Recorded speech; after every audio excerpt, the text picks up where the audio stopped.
time for the GeoGeeks, our regular segment where we bring in a subject matter expert to tell us what's noteworthy in one of our core ArcGIS products. But to mix things up, we're going to welcome a special honorary GeoGeek for today's show. That's right, but he's no stranger to the pod.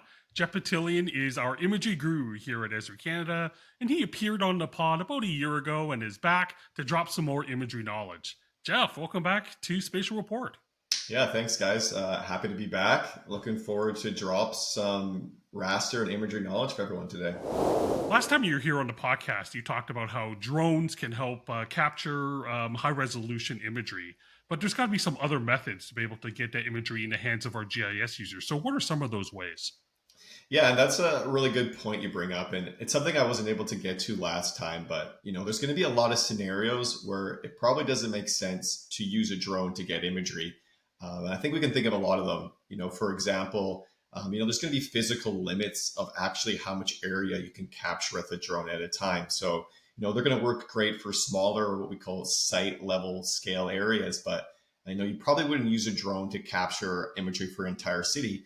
You could, it would just take you a really, really long time. So it wouldn't make sense.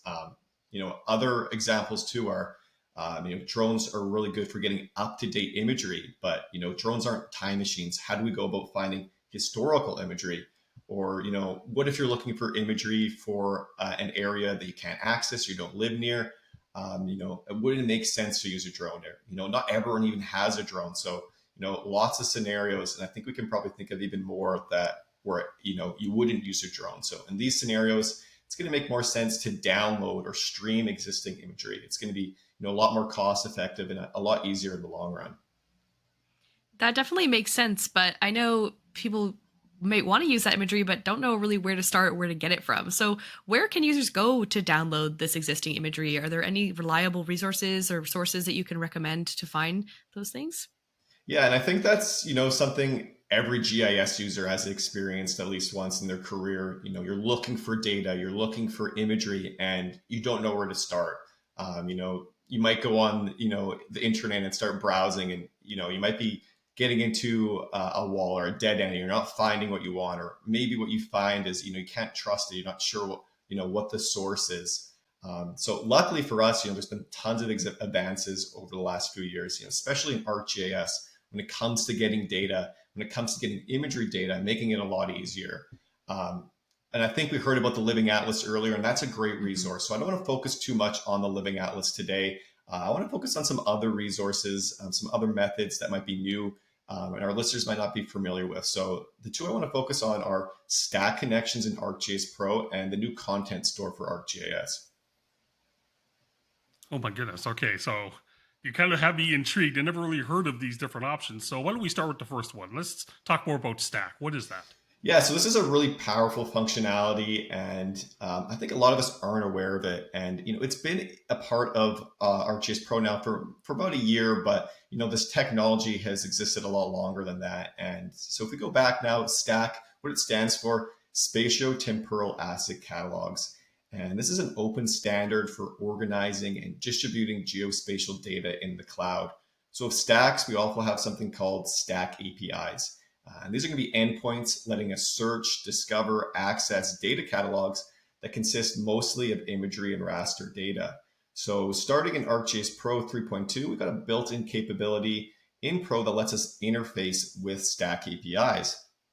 So how this works is we're going to create a STAC connection in ArcGIS Pro. And you can do that by going Insert, Connections, New STAC Connection. And once you're there, you'll see by default, we have a STAC API already built into ArcGIS Pro, and it's called the Microsoft Planetary Computer.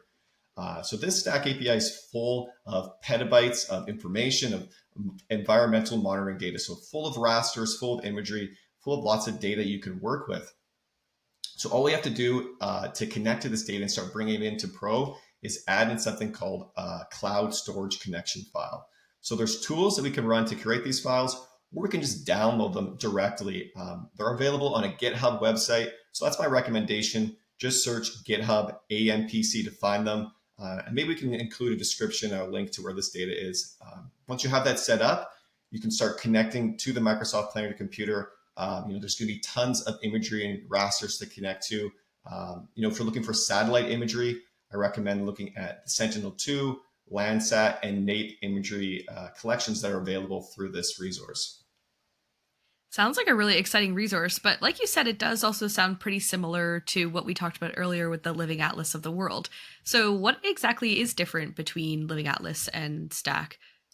Yeah, so you are right there. There is some similarities. A lot of these sources that you can get to in the Microsoft Planner computer make up larger collections on the Living Atlas. But using this method, we're able to search for exact dates, specific areas, even the amount of cloud cover that was present when these images were collected. Whereas the Living Atlas, you're often just connecting to imagery for the entire world, the most recent imagery. So if you want to fine tune, pinpoint that area you want to look at, especially for a certain day, you can do that using this method. And then once you bring in that imagery, bring in that raster data, you do have access to the source data as well. So if you want to export that, save it to your computer and use it again in the future, it's really easy using this method I described. I had no idea you could do that. That's really cool. Now, I know sometimes when you get imagery data, the quality of the data, the resolution might not be the greatest, especially if it's really distributed. So where can you go if you wanted to get the good stuff, the high quality imagery data? Yeah, so that's true. That's a good point.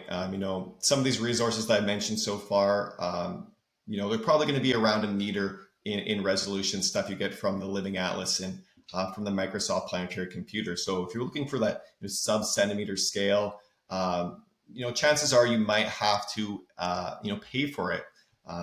And that always hasn't been the easiest process to find imagery, to pay for imagery. But fortunately, we've simplified that process recently. So that's where the new content store for ArcGIS comes into play here. And it allows you to find and purchase high resolution imagery. So what this is going to be, it's a new web app. You connect to it with your ArcGIS account.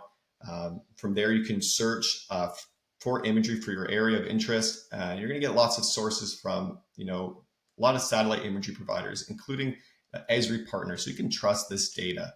And since you are using your ArcGIS credentials, it lets you bring in your own layers too. So you can really pinpoint that area of interest for your projects.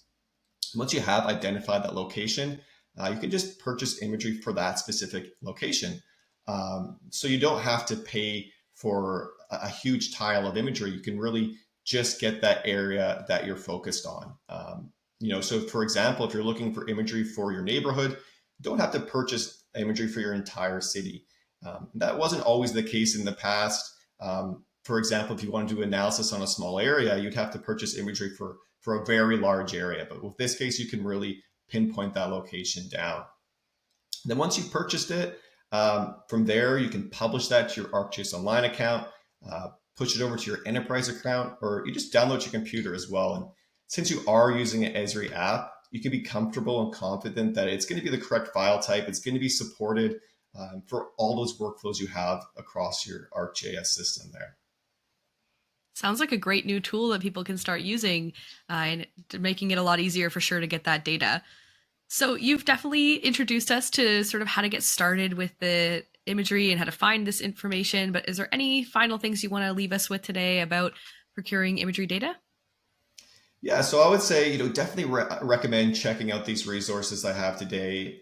I think imagery is a cool way to, bring life to your data, bring life to your maps and your GIS projects. Maybe you're not even looking for imagery data, but it's something to explore, something to experiment with. You can see our world in new ways, track changes, and just find new data. So why not give it a shot? Absolutely. Makes sense. Thanks so much for sharing this with us today, Jeff. It's great to have you, and hopefully we'll be able to talk to you again soon. Yeah, thanks so much, guys. We'll talk to you soon. That's Jeff Petillion. He's the product specialist for imagery with the product management group at Esri Canada, and he's joining us today from his home in Kelowna, BC.